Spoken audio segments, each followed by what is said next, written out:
Hi guys, so I'm gonna go ahead and make a correction exercise video right now for you guys to help correct knee valgus, which is collapsing of the knee going inward, and also increasing knee flexion during the last jump test, and then lastly doing some corrective exercises for ACL injury prevention.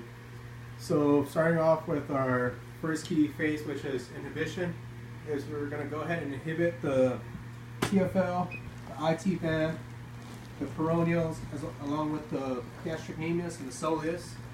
So in order to do that is you want a foam roll. Unfortunately, I do not have a foam roll with me, but what you want to do is you want to go ahead, put the foam roller on the ground, and you want to get on top on the area that you're going to foam roll. You want to put your body on top of the foam roller, and the key about doing this is you want to make sure that you maintain your body in a neutral position that's well aligned, and you want to go ahead. So if I'm going to be foam rolling my TFL, you want to put the foam roller right here on the ground. So I'm going to be on the ground to my side like this, maintaining a straight position.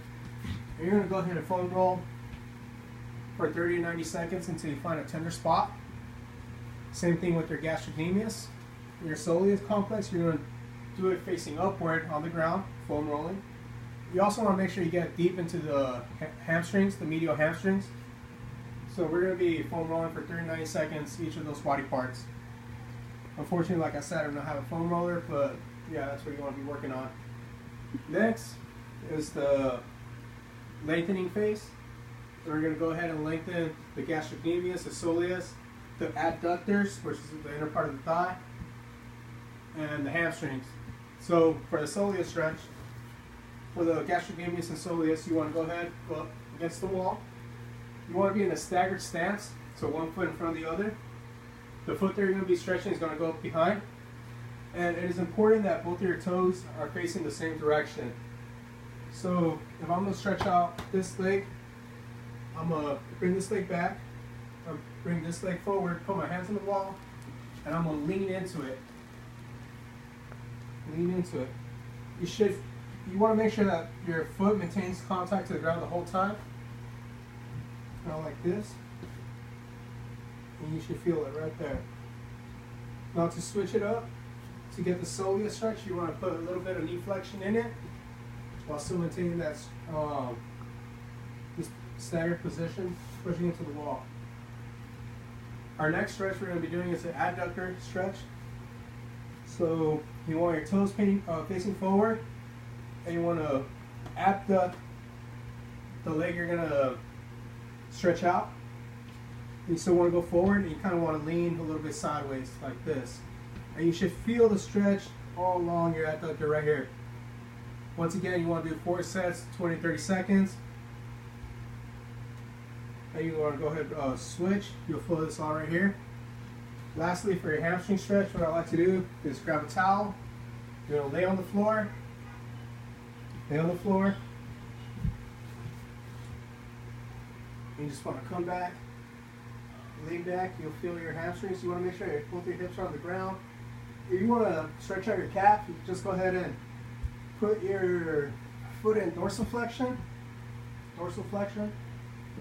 If you want to stretch the medial hamstring, all you gotta do is just kind of a little bit more to the side like this, and you should feel it on your medial side. So those are the muscles we want to lengthen for this program. So now the activation phase. So the muscles we want to activate are the glute max, the hamstrings, and we're going to also be activating your glute medius. So for the activation phase, for your glute med, what we're going to be doing are clamshells. So you're going to be lying on the ground. You want to be neutral with a slight knee flexion. And you simply want to just open up your hips. Kind of like this. Now to get a little bit more activation, you can put some resistance. You can put a resistance band on your knees. And it is key that you only open up to the amount of range of motion. You don't want to open up too much and start compensating. Okay.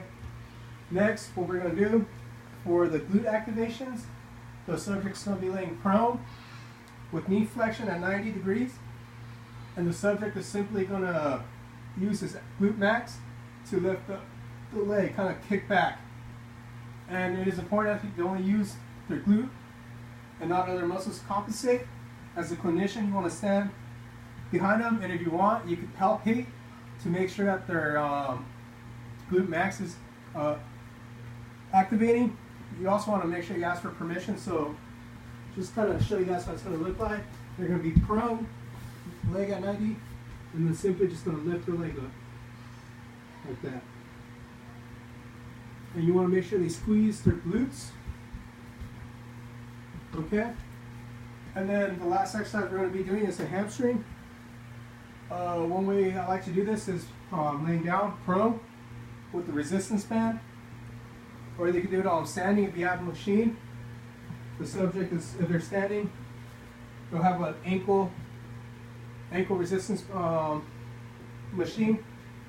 But for this case, we'll do laying prone, assuming we have a resistance band.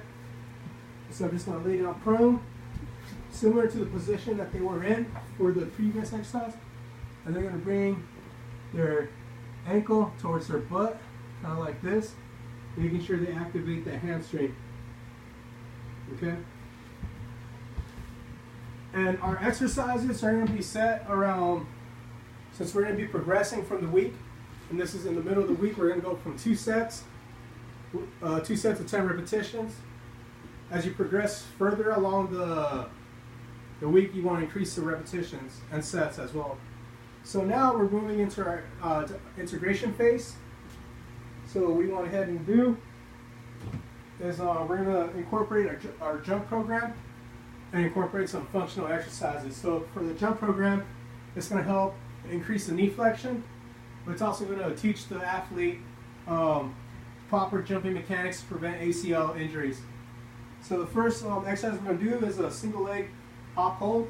Literally, you're going to go on a single leg, and you want to instruct that athlete to jump about 6 inches. And as the athlete progresses in this, we increase the length. So you want to instruct them to jump 6 inches, and as they land, you want to make sure that they land with knee flexion, going to slight knee, to kind of deep knee flexion, controlling your knee, making sure that the knee doesn't collapse in or out. And this will eventually help the athlete have neuromuscular control of them jumping. So like I said, you want to go ahead, start inches. You want to jump length inches. And you want to, at the end, you want to make sure that they have complete hold and stabilization of the ankle and knee. So go ahead, hold it, just like that. But like I said, repetition is 2 sets of 10 each leg. So now the next exercise you want to do is a 180 jump. So the athlete's going to jump, and as he jumps, he's going to come to this side, 180 degrees. You want to make sure that they use proper arm bend for this. When they jump midair, you want to make sure that their arms are up high. They land, come back here, same thing. You want to make sure that their knees don't have a valgus collapse, a varus collapse going outward. Great ankle stabilization. For the purpose of the video, we'll do it one time because I got downstairs neighbors and I do not want to piss them off by doing this. So just one time. Come here. You want to make sure that they don't have too much trunk flexion. Nice athletic position. Just like that. Okay, so next we're going to start incorporating our functional movement. We're going to do a lunge. So you want this foot to come here. You're going to be in a staggered stance. This foot you don't want to be as much down here. If you have weights, that's great. And you want to maintain, just drive this knee towards your toes. This knee's just going to go straight down. That's a lunge. And then lastly, we're going to do our ball squats. Once again, I do not have a ball. I am at home. So we're going to place the ball back here on the wall. The subject is going to go lean against the wall. lean against the ball, and you want to instruct proper squatting mechanics, kind of similar to the overhead squat assessment. Arms up, kneecap level, and then nice shoulder length stance.